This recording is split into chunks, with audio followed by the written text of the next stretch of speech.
All right. Thank you to everyone who has joined us today for this press conference. Good morning to those of you who are in the United States, and good evening to those of you who are in India and elsewhere. Thank you all for joining us today as we've called this press conference to address the deeply disturbing arrest and detention of Teesta Setalvad, one of India's most vocal and prominent voices in the fight for international human rights. My name is Pranay Samayajla. I am the Advocacy and Outreach Coordinator of Hindus for Human Rights, a US-based nonprofit organization founded in 2019 that works to mobilize progressive Hindus both in India and in the diaspora to stand up for democracy, human rights, and social justice. As I mentioned, we're gathered here today to raise our collective concerns and express our collective outrage at the arrest of Teesta Setalvad, who was taken into custody on the evening of June 25th by the counterterrorism squad of the Gujarat State Police. For the last 20 years, Teesta has been advocating to bring justice for the survivors and the victims of the 2002 pogrom in the state of Gujarat. Where thousands of people, the vast majority of whom were Muslims, were murdered and attacked in horrific and gruesome violence. She has been outspoken in bringing to light the complicity of senior politicians and government officials, including India's Prime Minister Narendra Modi, in this violence. And her arrest came just days after the Indian Supreme Court threw out her petition alongside Zakia Jafri, the widow of a politician and parliamentarian Ishan Jafri, who was murdered in the 2002 violence.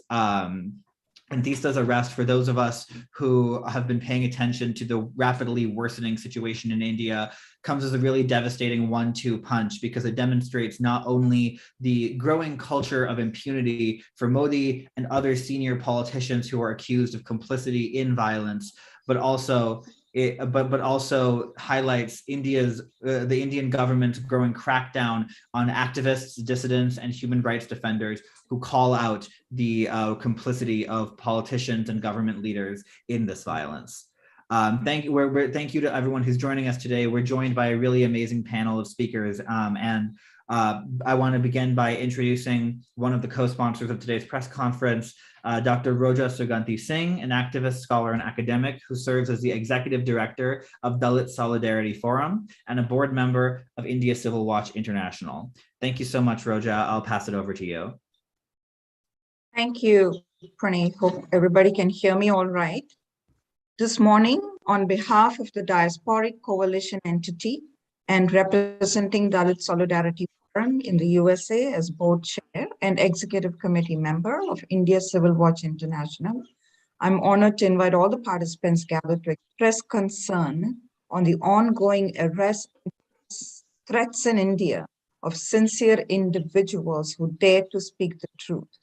A very special thank you to our esteemed speakers today at this press conference who continue to restlessly seek and be a voice for justice.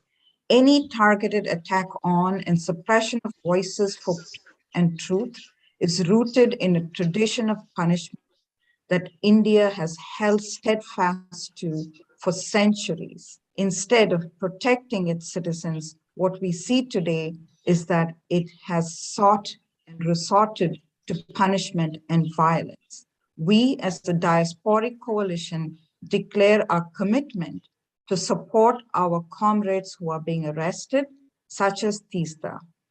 And if we cease to be human and ignore the teachings of nature, then we cease to protect those we love. When we cease to protect those we love and stand up for the truth, and when it is pointed out to us, then we turn to hate and condemning and punishing those we want to simply because they speak the truth. The ego of a nation such as India sadly has prioritized its selfish gain in building a Hindutva anarchy and fascism as a way of life. If a government will not stop the violence, then it is responsible for it. Teesta, we believe in you and we are here for you as a diasporic coalition. Thank you. Thank you, Roja, for those incredibly powerful remarks and beautiful statement of solidarity with Teesta, which again is why we're all here today. I would now like to turn it over to Husna Vora, who is a media associate for Indian American Muslim Council, which is the United States' largest advocacy organization for Indian American Muslims and a close partner of Hindus for Human Rights. Husna, thank you so much for joining us today. Thank you so much for having us this morning, Pranay. Hello, everyone. Thank you to Hindus for Human Rights for having me here, and thank you to the organizations and individuals who are joining us today. My name is Husna Vohora, and on behalf of the Indian American Muslim Council, I'd like to welcome you to today's press conference to discuss the highly important and alarming topic of human rights defender Teesta Setalvad's arrest and bail hearing.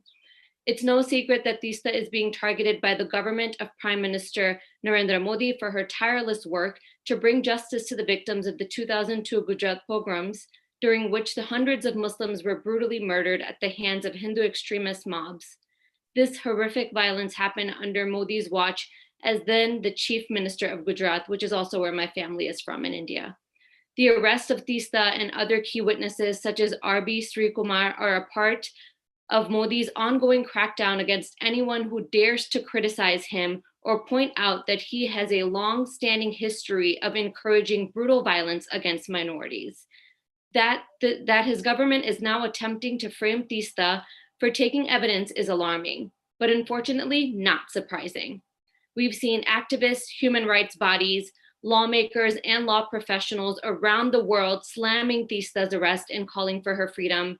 Now it's time for everyone, and now it's time for the rest of the world to do the same. Thank you to everyone for joining this press conference, and I look forward to hearing from the rest of the speakers today. Thank you, Husna, for those powerful words, and thank you to Indian American Muslim Council for your continued solidarity during this increasingly dark time in India.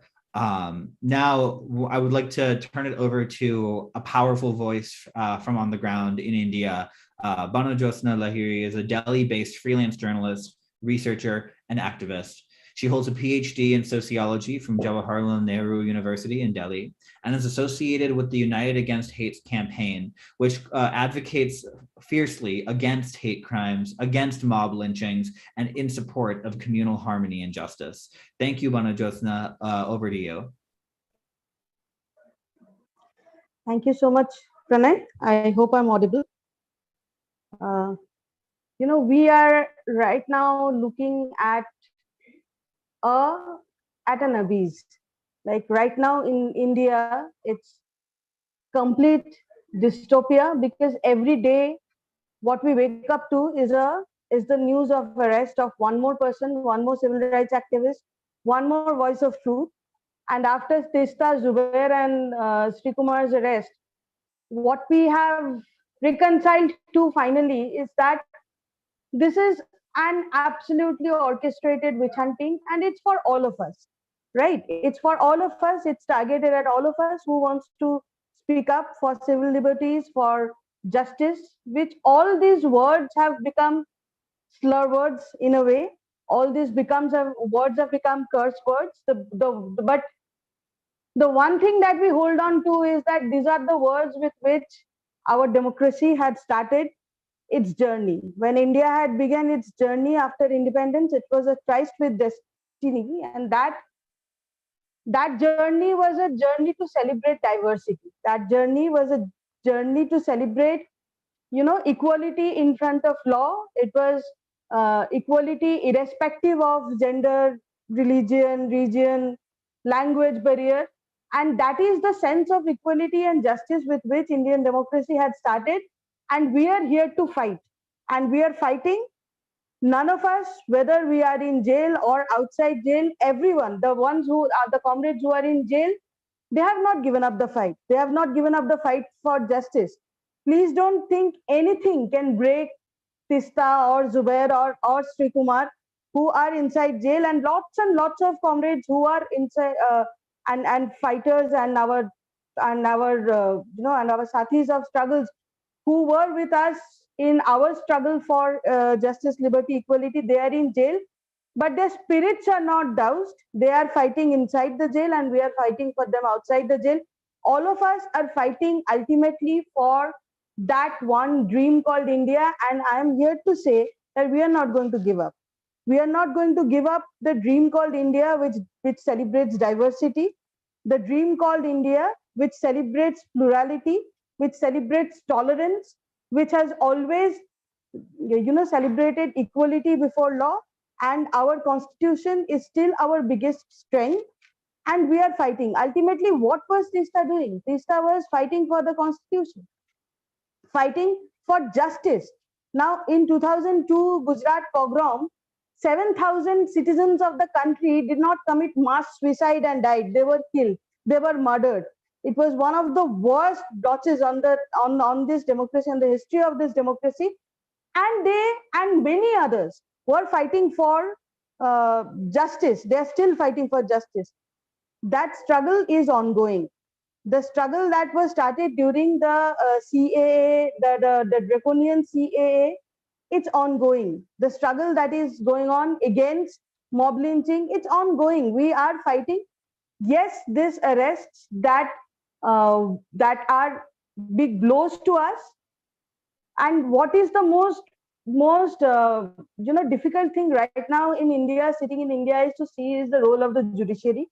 Indian judiciary has a legacy of upholding justice in the past, but unfortunately, the Indian judiciary is it is kind of breaking down, withering away, and that is a very, very painful thing for us to just see that how judiciary, executive, all these parliamentary bodies, the institutions are breaking down, and that breaking down is actually happens when democracy gets withered away. So this is a fight to actually restore and strengthen democracy, and we always knew it's going to be a very difficult fight. But the preamble of the constitution has given us the framework to fight, and we will fight this fight. All I want to say is all our comrades who are in jail, they are in jail, but their spirits are absolutely not doused. They are fighting, and we are fighting along with them.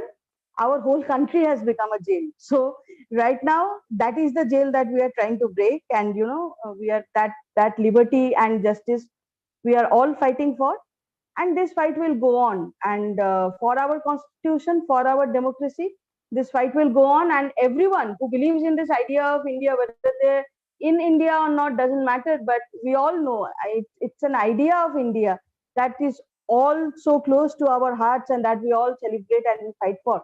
And thank you for being a part of that fight, because the world's largest democracy, to restore and strengthen its essence of democracy, is after all a responsibility of the world community. And I hope the world community will come together. The progressive, justice-loving community of the world will come together to restore the fight for democracy. So it's not about individual, it's a huge fight to restore democracy in India, and that fight is going on and will go on no matter what. Thank you for having me. Thank you so much, Banu Jyotsna, and for all the work you do, being a fearless and fierce advocate for human rights and democracy on the ground in India. Teesta's arrest, in addition to condemnation from within India and in the diaspora, has also drawn vocal condemnation from parliamentarians and political leaders around the world, including Shafaq Mohammed, a politician in the UK from the Liberal Democrats Party who currently serves as an elected city councillor on the Sheffield City Council in the Yorkshire region of North England. He's the leader of the Liberal Democrats in Sheffield, and before the United Kingdom left the European Union, he was an elected member of the European Parliament representing the Liberal Democrats for the Yorkshire and Humber region. In the European Parliament, he sat on the Human Rights Subcommittee, as well as the Women's Rights and Gender Equality Committee, and has been a fierce voice for these crucial issues. Thank you so much, Councillor Mohammed. I'll turn it over to you. Good afternoon or good morning, depending on where you are, or good evening across the world. Thank you, colleagues, for giving me the opportunity to actually address this press conference on a really important matter. You may be thinking, well, what the hell is this gentleman doing from England, North Yorkshire? What's it got to do with him? What happens in India? I'll tell you what it got to do with me. That in the 2002 Gujarat pogrom, it wasn't just the permanent residents of India that were victims. There were at least 2, if not 4, victims of the riots who were murdered, who came from my region. in a small town called Batley, which sits between Sheffield and Leeds, those of you that know Yorkshire. And those individuals went to India. They were of Gujarati origin. They were on a day trip on the 28th of February 2002. They were on their way back from the Taj Mahal, and they were called Shakil and Saeed Dawood and their 18-year-old nephew Imran, and they were with their childhood friend called Muhammad Aswant. And unfortunate for these individuals, they came across the rioting and the mobs, and unfortunately they were attacked and murdered. So therefore, what happens in India matters to us, whether we're in the United States, Australia, or for myself, United Kingdom. And I think those families, whether they're in India or in the UK here, deserve justice. That was the reason why the then Chief Minister of Gujarat was on a travel list ban, i.e. Mr. Modi was not allowed to travel to the United Kingdom. I suspect there was a similar ban on him to the US. And I think that we need to keep our respective governments' feet to the fire to remind them that actually those seeking justice have not gone away. And those who are trying to expose the hypocrisy and the cover-ups are now becoming victims. The witch hunt has now started. Democracy is not just about voting. It's also about the rule of law. And it is to hold those in power to account. And journalists and human rights activists are at the forefront. In the European Parliament, we used to have something called urgency resolutions. We also had something called the Sakharov Prize, which actually during my time, we gave to a gentleman that I helped, Ilham Tohti, who was imprisoned by the Chinese as a Uyghur Muslim. And it's those sort of people that actually I hope that parliaments across the world, whether it's in the US Congress, whether it's the British Parliament or the European Parliament, and I know in the past I worked with colleagues, senators from Australia, that we have to keep highlighting these issues, whether it is Teesta's, unfair arrest. Who is she? She's an activist. She's a journalist, and she received the Padma Shri, which is akin to what we receive in the United Kingdom from Her Majesty the Queen. Whether we get an MBE, member of the British Empire, or OBE, Order of the British Empire, these are honours, and she's been honoured by the Indian government in the past for her work. And now what's happening is this new Indian government has decided to take out her and put her into prison. And it's what are they doing? Whether it's Mohammed Zubair, who exposed what had happened in India a few weeks ago, when one of the key speakers for the Bharatiya Janata Party made some very inflammatory remarks, and as a result, initially nothing happened, but because the world spoke out, Nupur Sharma then eventually was suspended, not expelled. And what is happening, instead of taking action against people that have done something wrong, the authorities in India at the moment, it seems, are going after those. So Mohammed Zubair has now been arrested. In addition to Teesta, also a very decorated police officer, Mr. R.B. Shirkumar, has also been arrested. And he was there in Gujarat, and he was there giving evidence against what he saw as inaction. Because if you're in a position of authority, you're privileged to be elected. With that comes some responsibilities. Whilst Mr. Modi might not have been running around the streets of Gujarat with a sword in his hands, he had the power to stop it. And that's what these people are questioning, whether he exercised that power or not. And instead of taking some personal responsibilities, what we are now seeing is a witch hunt. And ironically, Mr. R.B. Shirkumar happens to belong to another political party called the Aam Aadmi Party. So it's not just activists, it's the political opponents that have been taken out. And this, my friends, is how democracy ultimately fails. You don't just wake up one day and say, oh, democracy's gone. It's when the rule of law goes. It's when civil society activists, human rights activists, they are also taken out. That's what happens. It pains me to see what's happening in India. I have lots of friends of Indian origin, and we all look upon to what a great nation India was. The founding father, Mahatma Gandhi, is held in high esteem, so much so that if you come to London, you will see a statue of him. Even though the fight for independence was against this country, we still honour people like Mr. Gandhi, and his vision of India has gradually been eroded. And it's up to us to be those voices for the voiceless at the moment in India, to say, we have not forgot about you. We will carry on campaigning for you. And thank you to you, the human rights organizations in America in particular, whether it is Hindus for Human Rights, the Indian Muslim Council, Dalit Solidarity, India Civil Watch International, all of you for organising today. And it's an honour and a pleasure to be in your good company. We will continue the fight to ensure that human rights defenders like Teesta are out doing what they should be doing, which is holding this government to account. Thank you.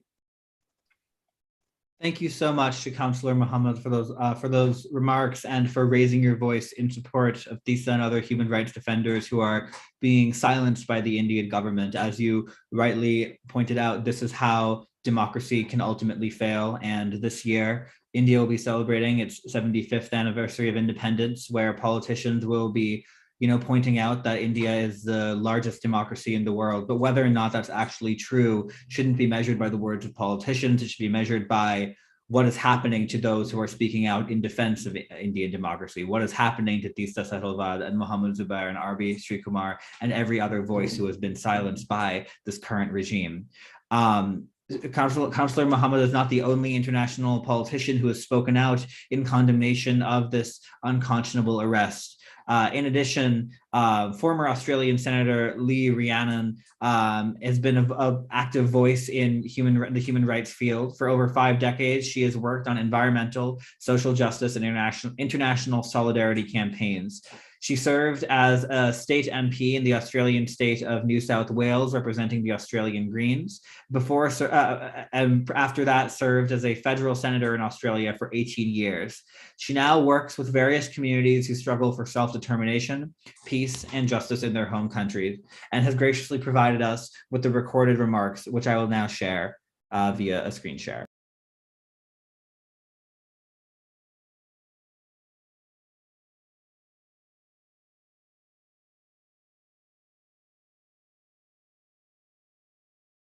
Human rights.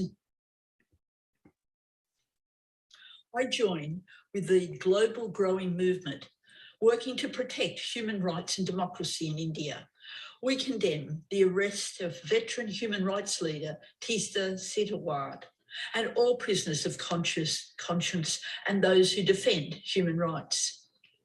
I add my voice to the growing demand that Teesta be immediately released and for all charges against her to be dropped.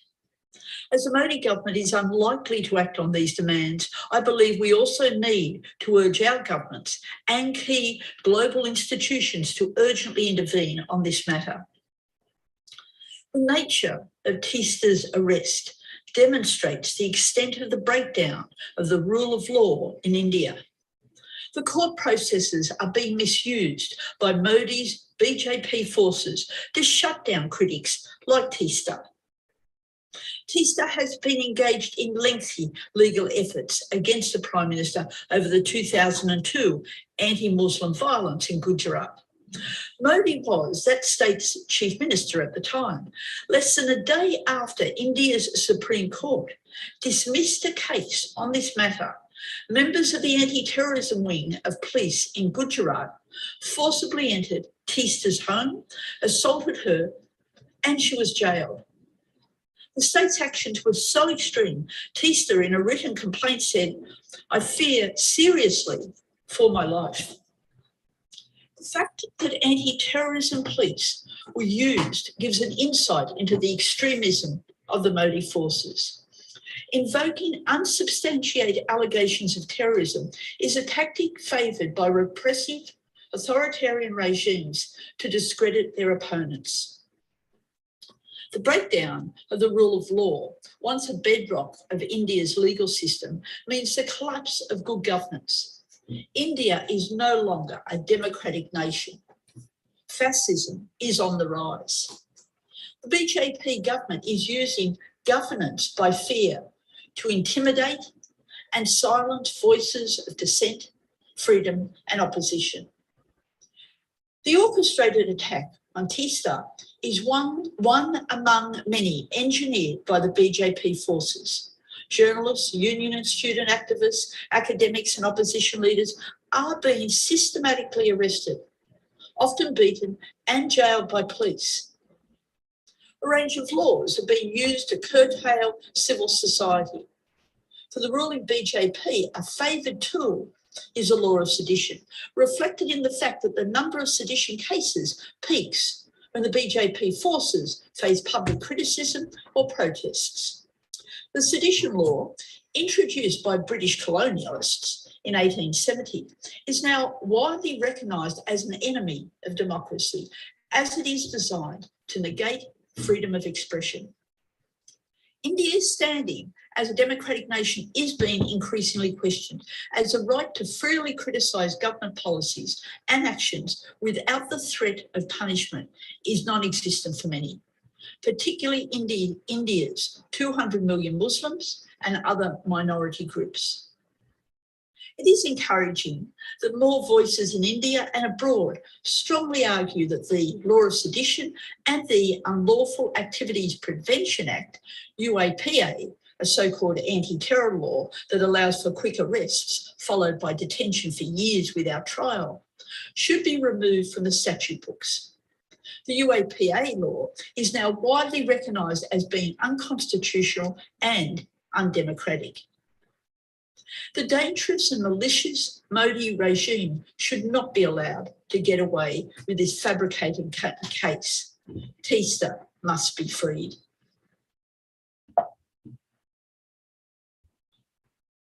Thank you. Thank you so much to Lee Rhiannon for sending that powerful recorded remarks today.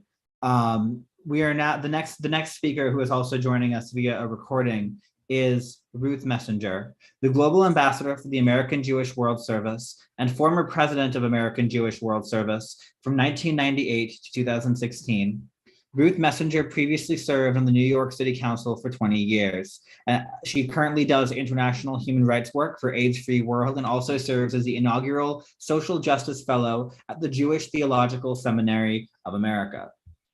Ruth traveled with Hindus for Human Rights Executive Director Sunita Vishwanath earlier this year as part of the first American civil society delegation to Afghanistan since the Taliban's takeover of the country. And Ruth is, like every other speaker on this amazing panel, a really powerful voice in the fight for international human rights.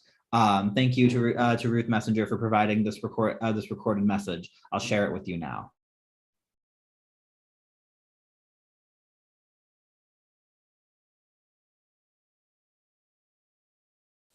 Hello, my name is Ruth Messenger. I was privileged to be the CEO of American. Hello, my name is Ruth Messenger. I was privileged to be the CEO of American Jewish World Service for 18 years, running an organization dedicated to expanding human rights throughout the global South. It is this experience that I bring to today's press conference, speaking on behalf of those many people who are prisoners of conscience in India, who are so often not free, not able to exercise their most basic rights in a country that claims to be a democracy. I speak specifically on behalf of Teesta Setalvad, whose bail hearing is imminent, but also appeal for better treatment for R.B. Sri Kumar and Mohammed Zubair and others. It is an outrage that Teesta was arrested and imprisoned simply because she is a dissident and a human rights defender. It appears that the government of India, proclaiming itself a democracy, acts as if it has the right to take whatever actions it wishes against people who disagree and against those brave leaders who speak up and speak out in their behalf. I call on the Indian government to refrain from exercising violence or allowing violence to be exercised against minorities, against those who disagree with the government. And I call on them to respect all human rights defenders and to set a fair bail hearing and release Teesta tomorrow.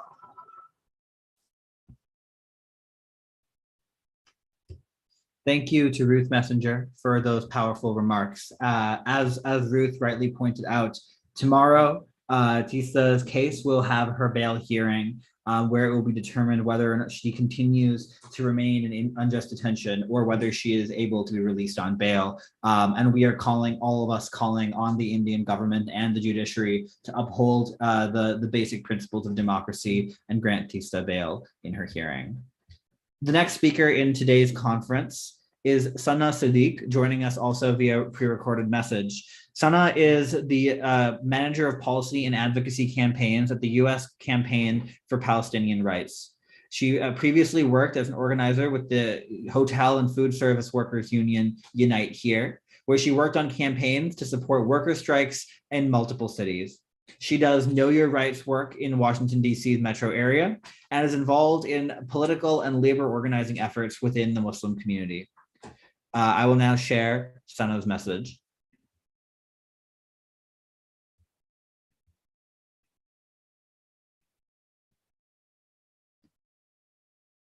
Good morning, all. My name is Sana Siddique, and I'm the Manager of Policy and Advocacy Campaigns with the U.S. Campaign for Palestinian Rights.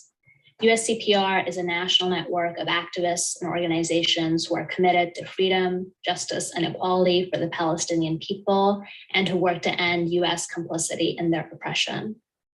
We are here today because we're deeply concerned about India's BJP-led government escalating its systematic targeting of human rights defenders, as well as of its large Muslim and caste-oppressed minority populations. Today, on the day before Teesta Setalvad's bail hearing, it is crucial that we speak out against the targeting and repression that she is facing alongside RB Srikumar and Mohammed Zubair. This is part of a trend of impunity for Indian authorities targeting minority populations, and it's part of the trend of targeted repression against critics of India's BJP-led government. It is also significant that today, US President Biden is on a trip to apartheid Israel, and while there, hosted the inaugural meeting of the I2U2 summit, bringing together the apartheid, fascist, and authoritarian governments of Israel, India, and the UAE. We must advance justice and accountability for human rights violations and speak out against the targeting of human rights defenders, particularly in our position in the US as US-based organizations. As a Palestine Solidarity Organization ourselves, we see clear links between the racist Zionist Israeli government and Hindu nationalist forces in India. We see the way that baseless accusations are used to arrest and detain human rights defenders in India. And we see it, in the hundreds of Palestinian political prisoners in Israeli prisons and jails, as well as in Israel's repression of 6 vital Palestinian civil society organizations who have had their offices raided and staff surveilled, particularly escalating over the past year. We also know that courts do not always guarantee justice. We see it in the case of colonial Israeli courts who use the law to legitimize stealing Palestinian land and destroying their homes, notably in recent cases around Sheikh Jarrah, Jerusalem, and just this summer in the case of Masaf Yatta. We also see it in the way that Zakia Jaffrey's case was dismissed by the Indian Supreme Court. Rather than moving towards justice and accountability for those killed, the many killed in Gujarat, Indian authorities are instead targeting Teesta as well as RB Srikumar for their vital human rights work. Again, part of a broader trend repressing critics of the government, which also includes repression of Mohammed Zubair, the founder of Alt News. We hope that Teesta will swiftly be released, and we stand in solidarity with all human rights defenders. Thank you so much. Thank you so much to Sana Siddique of the U.S. Campaign for Palestinian Civil Rights, and for that really powerful display of solidarity across borders. As Sana rightfully pointed out, the issues that we are seeing of human rights and the degradation of democratic values in India are happening at the Israeli state and in Palestine as well. And the close relationship between the two countries' governments highlights the need for this sort of international solidarity that was demonstrated in those powerful remarks. And yes, we thank Sana and the USCPR for your solidarity in this important time. We're now honored to be joined next by Harsh Mandar, who is one of India's most prominent human rights activists. He has been a household name for his activism for years as a founding member of the National Campaign for the People's Right to Information, a member of the Government of India's National Advisory Council, and he has been active throughout his career on a wide array of issues, ranging from urban poverty and homelessness to the rights of India's caste-oppressed and indigenous communities and the Dalit and Adivasi rights movements. Just this year, Harsh Mandar was included in the Peace Research Institute of Oslo directors shortlist for the Nobel Peace Prize, highlighting his innumerable contributions to the global struggle for human rights, democracy, and social justice. Thank you so much. It is an honor to have you here with us today. Harsh, I'll turn it over to you. Thank you. Thank you all for organizing this press conference and this gathering. India's democracy has probably reached its most fragile, brittle moment in the 75 years of India's existence today. We see democracy collapsing in a number of ways, and all of them converge to help us understand better what has happened to Teesta and Zubair and Sri Kumar. See, one of the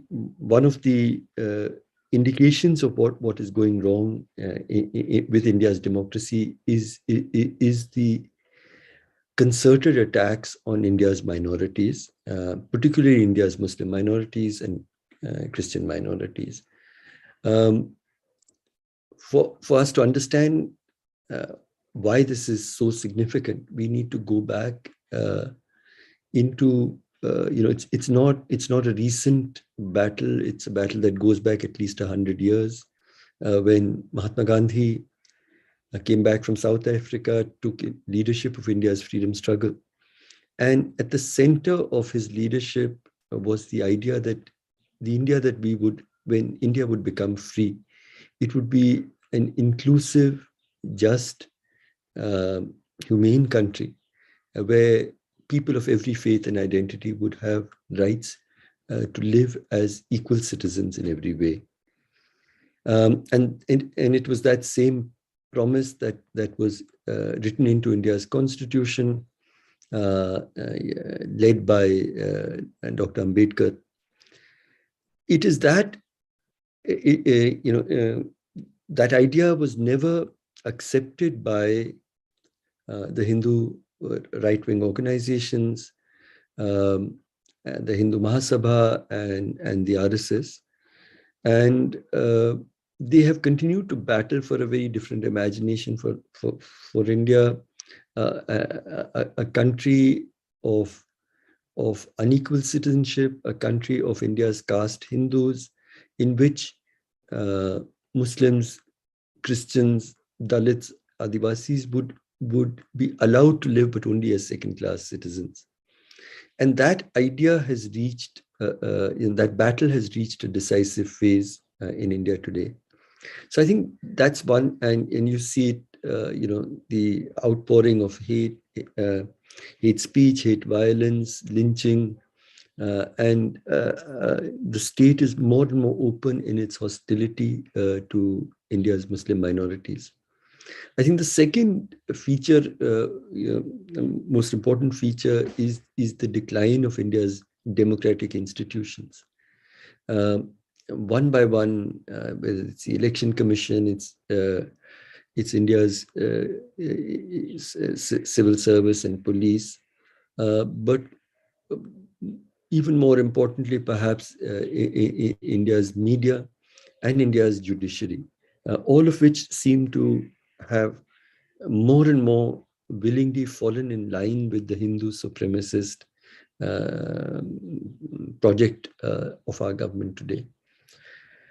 And the third feature, which I would like to underline, is a violent, repressive intolerance of all dissent and disagreement, and calling to account for justice, for mass violence in the way that Teesta has done, calling to account actually the falsehoods that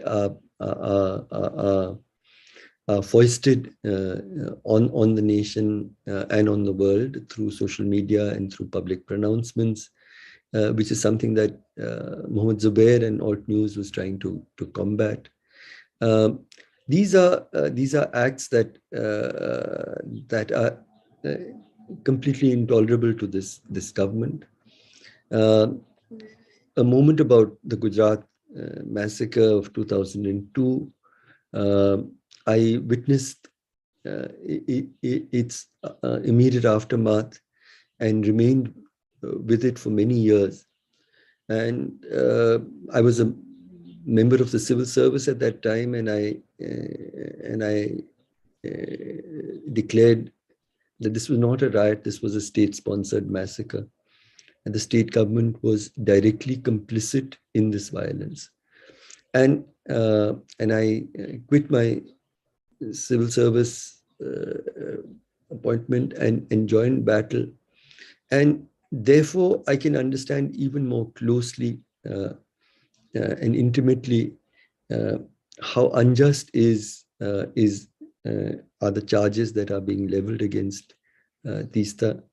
Teesta, in fact, with great courage, stood tall and defended and fought cases of many of the large massacres that took place, and that is being now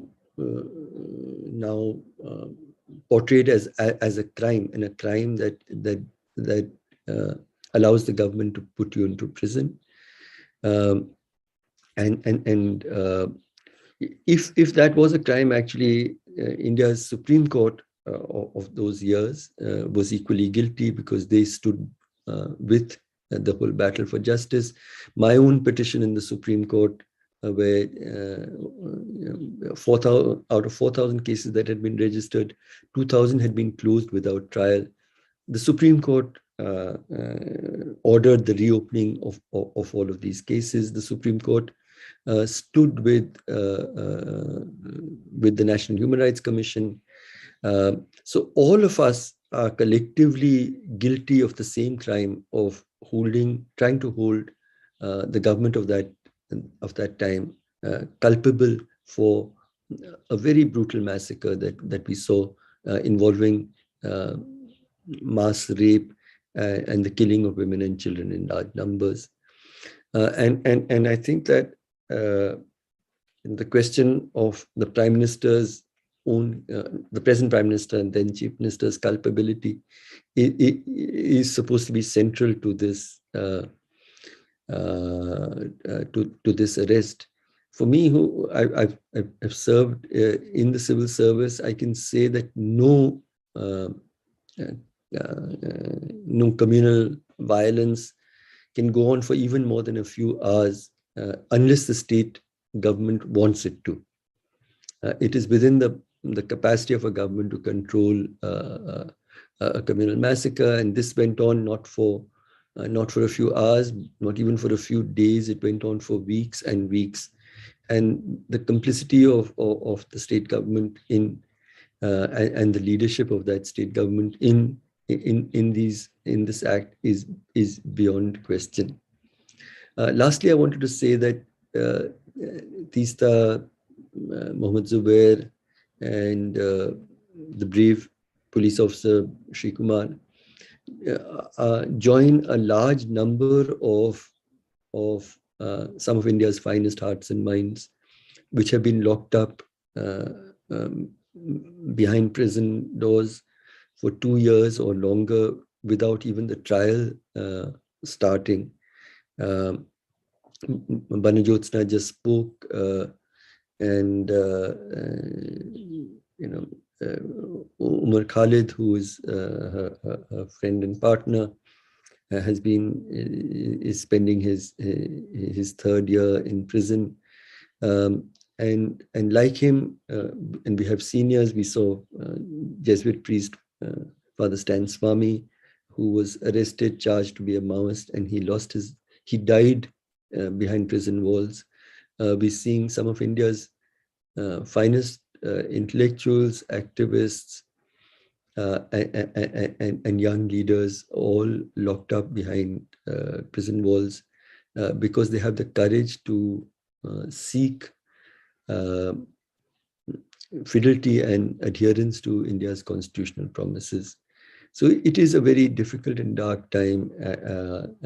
I join all of you in demanding that law, justice apply, that Teesta Setalvad, Mohammad Zubair, and Sri Kumar are immediately released, but along with them, also remembering the large number of other political prisoners who have not even had the chance of proving their innocence because trial hasn't started after years in imprisonment. India's democracy has to assert itself. India's people have to assert themselves, and all of you from other parts of the world, we are grateful for your solidarity as we will continue to battle for India's true freedom to be reclaimed. Thank you. Thank you so much to Harshmander for your remarks and for all of the work you do in speaking out for democracy, human rights, equality, and justice in India. It is, voices like yours, voices like Teesta's, and voices like so many others who make up the best of India, and that is the India that the current regime is trying to crush by any means necessary. Harshmander is just one of the many prominent activists and human rights advocates who have spoken out against Teesta's arrest. Yet another voice in this chorus is that of T.M. Krishna, an eminent Carnatic vocalist in the Carnatic tradition of South Indian classical music and an outspoken human rights activist. T.M. Krishna has performed music professionally since age 12. In 2016, he was the recipient of the Philippines Ramon Magsaysay Award for his, quote, forceful commitment as an artist and advocate to art's power to heal India's deep social divisions, breaking barriers of caste and class to unleash what music has to offer, not just for some, but for all. T.M. Krishna is joining us today via a recorded message, which I will play now.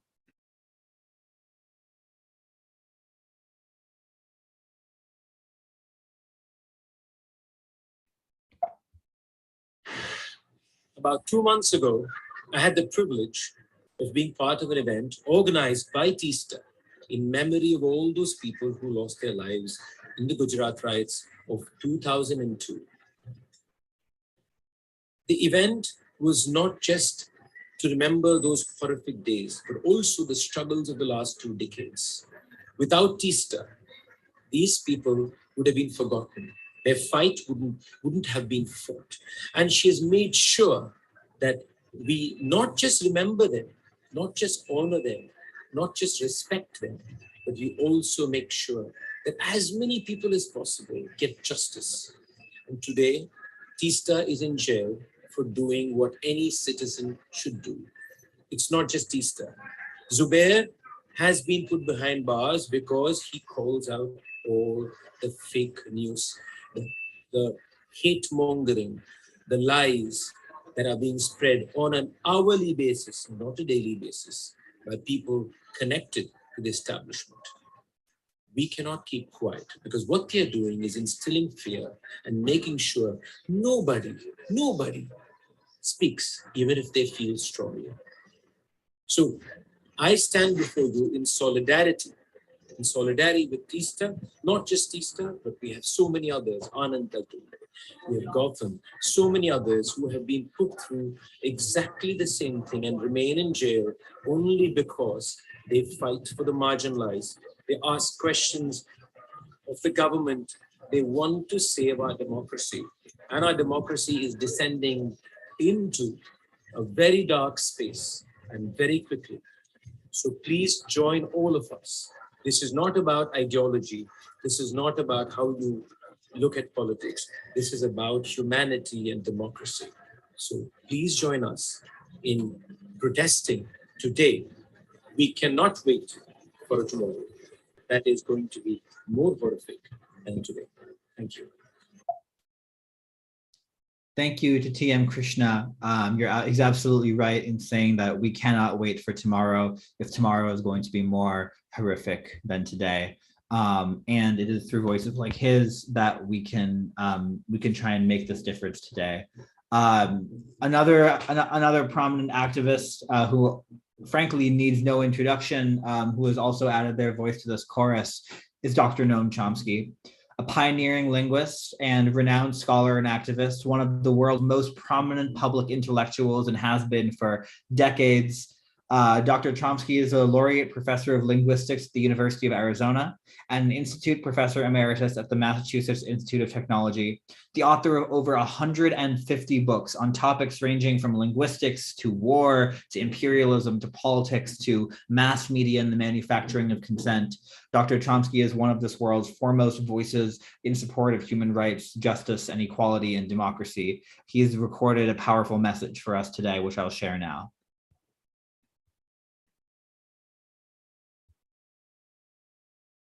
Indian secular democracy is one of the great achievements of the 20th century.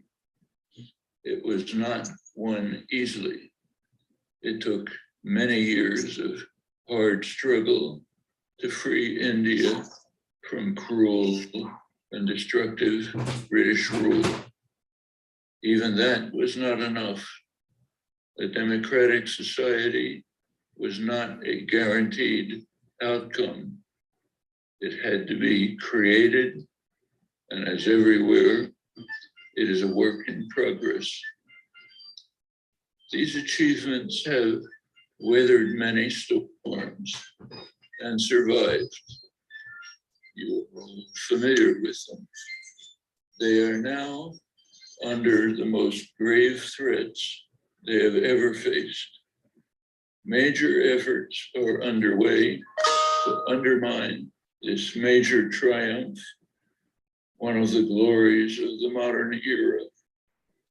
Indian secular democracy is now being systematically dismantled, replaced with a harsh and repressive Hindu ethnocracy. Muslims and other non-Hindu citizens may be the most immediate victims, but the Hindu majority is not spared. They are losing a precious treasure, won at great cost, a free and enlightened society. It's a terrible loss. The loss reaches far beyond. Before the British onslaught, India was the peak of civilization of the age. With the British yoke finally removed, India began to regain its global role, became a voice of progress, a model for others, a leader of the global South. It's a tragedy for the world, for this eloquent voice and hope for the future to be extinguished. It's a tragedy for the world and most directly for those who suffer from personal attack, the courageous activists who have been in the forefront of the efforts to preserve what was won with tenacious struggle over many years. Among the hundreds of prisoners of conscience, we are now here to protest the criminal attack on three: Teesta, Setalvad, Muhammad Zubair, as well as the former Gujarat police officer, SP Sri Kumar. arrested along with Teesta. They should be freed and honored for their courageous work as the great glories of Indian secular democracy are reconstructed and carried forward. Indian secular democracy. Thank you to Dr. Chomsky thank you for those powerful words and for adding your voice to this important call for Teesta and other political prisoners to be freed. The final speaker joining us today for this press conference is Dr. Rajmohan Gandhi, a historian and research professor at the Center for South Asian and Middle Eastern Studies in the University of Illinois at Urbana-Champaign. Dr. Gandhi is the grandson and the biographer of Mahatma Gandhi. From 1990 to 1992, Dr. Gandhi served in the Indian Parliament and, while serving, led the Indian delegation to the United Nations Human Rights Commission in Geneva. Dr. Gandhi, throughout his life, has been a fierce advocate for human rights, and we're honored to have him joining us via a recorded message today.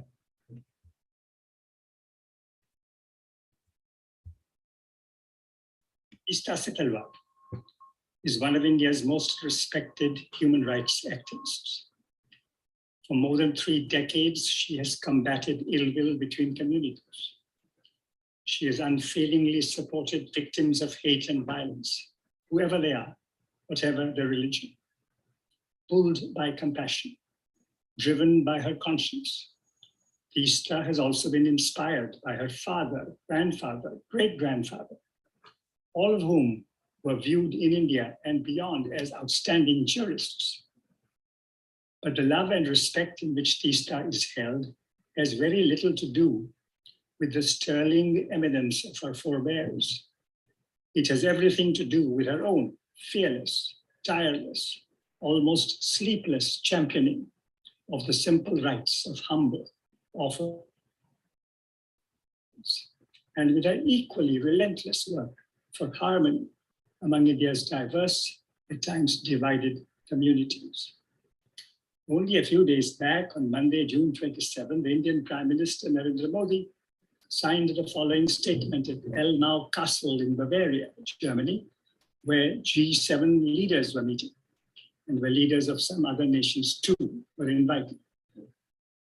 This is what the statement signed by him and the others said, quote, "We, the leaders of Germany, Argentina, Canada, France, India, Indonesia, Italy, Japan, Senegal, South Africa, the United Kingdom, the United States, and the European Union, affirm our commitment to strengthening the resilience of our democracies. In recognition of the significant threats to democratic systems around the world, we remain steadfast in our commitment to defending peace, human rights, the rule of law, human security, and gender justice. We hail all courageous defenders of democratic systems that stand against oppression and violence," unquote. That very day, June 27, in India's capital, Delhi, a dedicated and painstaking journalist, Mohammad Zubair, co-founder of India's leading fact-checking website, Alt News, was arrested. 2 days earlier, an anti-terrorism squad, no less, of the Gujarat police had descended on Teesta Setalvad's Mumbai home and arrested her. And they also arrested Mr. Sri Kumar. If signatures where the ink has barely dried have any meaning, the leaders whose fingers produced those signatures in that castle in Bavaria have to answer why courageous defenders of democratic systems should be seized and put away in a country still spoken of as the world's largest democracy. The alarming arrests of Mohammad Zubair, Teesta Setalvad, Sri Kumar, and a large number of others like them force us to ask, what is happening to our India? Prospects in India for justice took a fresh hit from comments from the country's Supreme Court on Teesta Setalvad's petition regarding the Gujarat killings of 2002. comments that encouraged state action against her. It is now a hazard in India, and it may become a crime to seek justice on behalf of cruelly murdered people. Silent submission seems to have become the only safe response to horrifying injustice. And Indians in the rest of the world have to hide themselves when asked about justice in India. The people of India and the people of the world must not helplessly and silently watch the transformation of India into a state that suppresses minorities and dissenters and promotes the supremacy of the dominant. 1 out of 6 in our entire world is an Indian. India's true mission is to expand dignity, liberty, equality, and harmony within her borders and in the world. For that goal to be pursued, India's Supreme Court must find a way to undo the effects of its unfortunate remarks on Teesta Setalvad's petition. And Teesta, Mohammad Zubair, Sri Kumar, and others like them must be set free. Thank you so much to Dr. Rajmohan Gandhi for your words. And thank you so much to everyone who has joined us today, panelists, journalists, and attendees who have come together for this press conference. We called this press conference because we need to draw international attention to India's growing democratic and human rights crisis. We need to draw international attention to the fact that the Modi government and the Modi regime is silencing dissent, is silencing activism, is silencing journalism. All of the most fundamental bastions of the world's largest democracy are under attack. Today, you've heard from human rights activists, you've heard from parliamentarians, from scholars, from journalists, from artists, all of whom have come together with the same message. Teesta Setalvad, Mohammad Zubair, R.B. Sri Kumar, and every other activist and dissident who is currently behind bars must be set free. Every political prisoner and prisoner of conscience in India must be set free if India is to live up to its democratic promise and fulfill its democratic potential. Thank you to everyone who joined us today. And we stand in firm solidarity with India's unjustly imprisoned prisoners of conscience.